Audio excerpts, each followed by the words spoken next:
Assalamualaikum warahmatullahi wabarakatuh. Kita sudah sampai di penghujung pertemuan kita pada semester ini di mata kuliah Ekonomi Makro. Dalam kesempatan kali ini kita akan membahas mengenai bagaimana perkembangan perekonomian secara makro di Indonesia. Sebelum kita memulai perkuliahan kita hari ini, baiknya kita membaca basmalah agar dalam pertemuan kita kali ini membawa manfaat dan barokah untuk kita semua. Bismillahirrahmanirrahim. Oke, sebelum kita memasuki ke materi pokok hari ini mengenai kondisi ekonomi makro di Indonesia, baiknya kita sedikit mengulas tentang ekonomi makro secara ruang lingkup dan faktor-faktor serta konsep pada ekonomi makro. Yang pertama yaitu tentang definisi dari ekonomi makro. Masih ingatkah kalian apa itu ekonomi makro? Ya, ekonomi makro merupakan cabang ilmu perekonomian yang mempelajari secara keseluruhan. Terus kemudian apa saja ruang lingkup dalam ekonomi makro?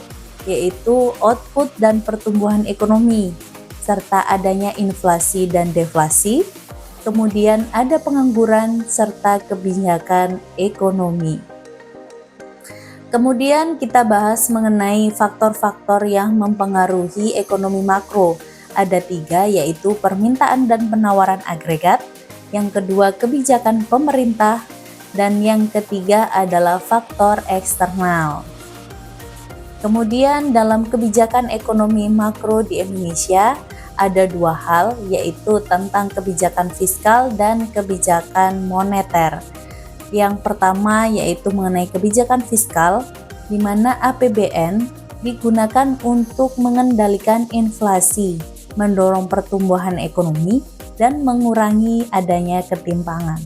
Kemudian ada juga kebijakan moneter, di mana Bank Indonesia atau BI selaku bank sentral mengatur sirkulasi bagaimana kondisi dan suplai uang untuk menjaga kestabilan ekonomi. Kemudian kita masuk ke inti dari materi hari ini, yaitu permasalahan ekonomi makro di Indonesia. Ada 4. Yang pertama, pertumbuhan ekonomi yang tidak merata. Yang kedua, tingkat pengangguran dan kemiskinan yang masih tinggi.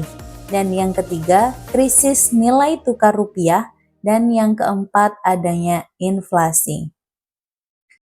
Masuk ke materi perkembangan ekonomi makro di Indonesia, baiknya kita bisa melihat sedikit cuplikan video berikut.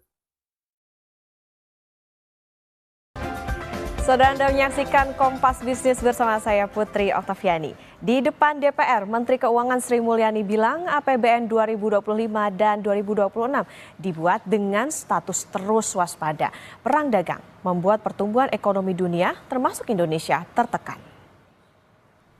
Pertumbuhan ekonomi Indonesia tahun 2025 dan tahun 2026 diproyeksikan oleh IMF sebesar 4,7%. Turun 0,4% dari proyeksi di bulan Januari 2025. Pemerintah dengan berbagai instrumen berusaha memitigasi risiko dengan melakukan reformasi penyederhanaan regulasi serta mendorong investasi agar perekonomian Indonesia tetap dapat tumbuh mendekati 5%. Perbaikan fundamental di sisi iklim investasi dan produksi serta perdagangan melalui upaya negosiasi dan deregulasi terus diupayakan. Demikian pula penggunaan instrumen fiskal atau APBN untuk insentif maupun untuk meredam gejolak, melindungi dunia usaha dan masyarakat terus dilakukan. Setelah kalian melihat cuplikan video di slide sebelumnya, silakan mengerjakan tugas sesuai dengan arahan pada slide berikut.